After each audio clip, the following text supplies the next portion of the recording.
The next technique we are going to look at is the so-called induction technique.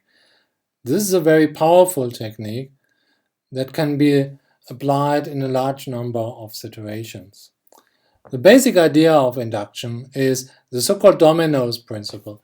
Just imagine a very long row of dominoes all lined up next to each other in a way that if you knock over one, the following will fall as well. Just as it is shown here in the picture. Or more mathematically speaking, let Fk be the fact that the kth domino will fall, and each of them is set up in a way that one knocks over the next one would be that for any k, Fk implies Fk plus 1. If we want to use this idea for a proof technique, what we basically have to do is we have to establish that F0 holds, that the zeros or the first domino will fall, and that if any domino k will fall, the following will fall as well. If we can show both of these things, we can actually conclude that Fk is true for all k. This leads us to the approach of so-called natural induction, and I will come back to this in a minute, why this is called natural induction and not just induction. So in order to prove that for any k, which is an element of the natural number, Sk will hold, we have first to establish the base case as 0, and then we use a so-called induction hypothesis. We assume that the statement is true for some k. And then we use this in a so-called induction step. We establish that for all k element n, if Sk holds, then Sk plus 1 will also hold. And this is basically our rows of dominoes. This may sound a bit abstract, so let's go to a small example. Again, an example over the natural numbers. So we use the expression 6 to the power of n minus 1, and we want to show that this is divisible by n for all natural numbers n. How does a proof work? Again, we have to first do an initial step, and we can do that for n equals 0. So 6 to the power of 0 is 1, minus 1 equals 0. 0 is divisible by any number, so it's also divisible by 5.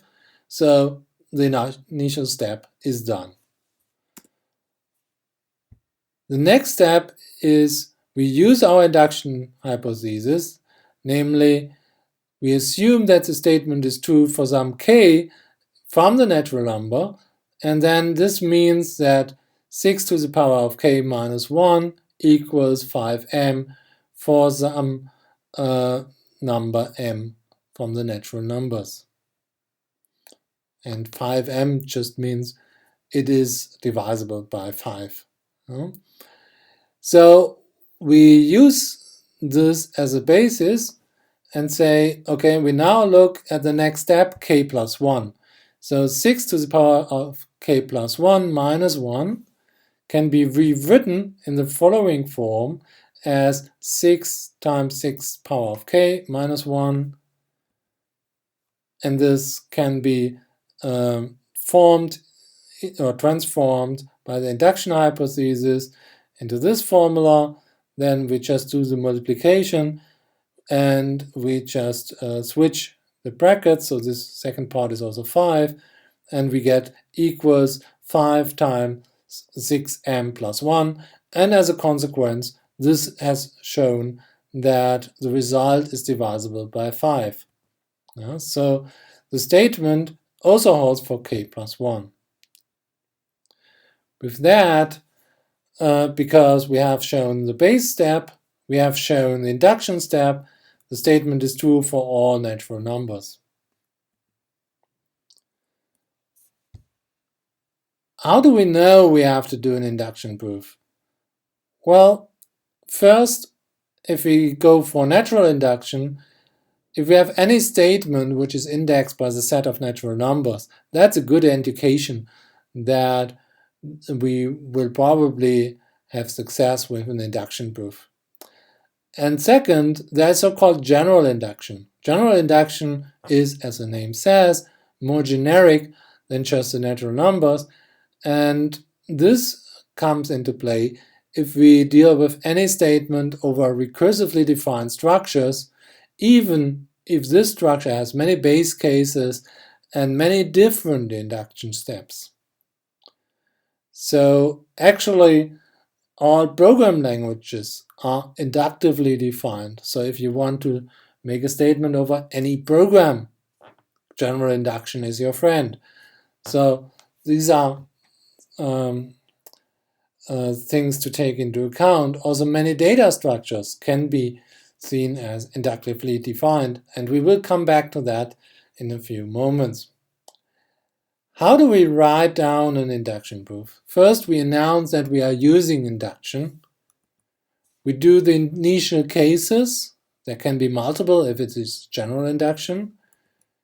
We state that we are assuming that the statement is true for some k,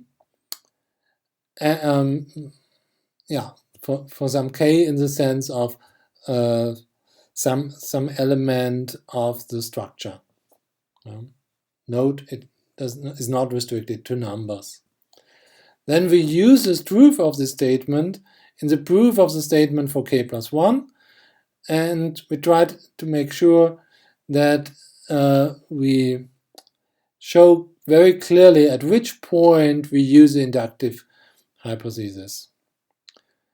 Overall, there can be multiple base cases and multiple induction steps in the generic case, so we will actually have to do the fourth step actually for each of the various induction rules.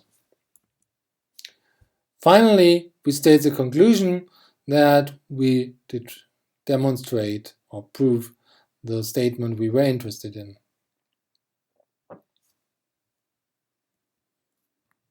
Let's do an exercise. The task is defined over a recursively defined structure, namely a binary tree.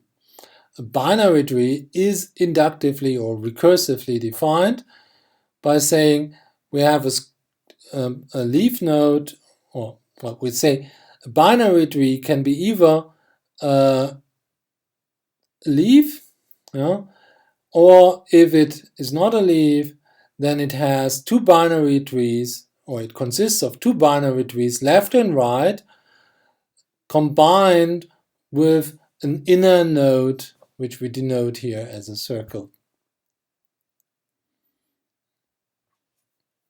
In that way, we can define arbitrary binary trees.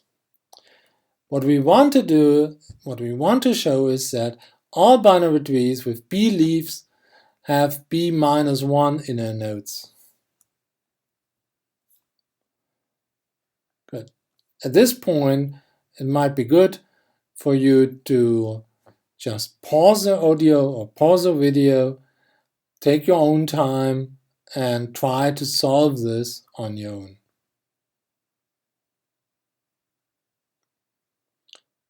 Good. Welcome back. So here we go. First, we announce that we use induction over the number of leaf nodes. Second, we use as initial step that the tree has one leaf and no inner nodes. We then do the induction hypothesis that the theorem is true for trees L and R, and this is used for our induction step B equals L inner node R. We use the terms or the functions inner B prime or inner for any tree to denote the number of inner nodes of a tree, and leaves to denote the number of the leaves. If we write it that way, inner from B is equals inner number of elements of L plus inner number of elements of R plus 1. So it's basically the inner nodes of the left tree and the right tree plus 1, because there is this joining circle inner node that we add. For these, however, we can exchange it with leaves L minus 1 in both cases, plus 1. This gives us leaves L plus leaves R minus 1, and this in turn is the number of leaves of the initial tree. With that, we have shown the induction hypothesis as a way of induction over the number of inner nodes. As induction over the number of leaf nodes.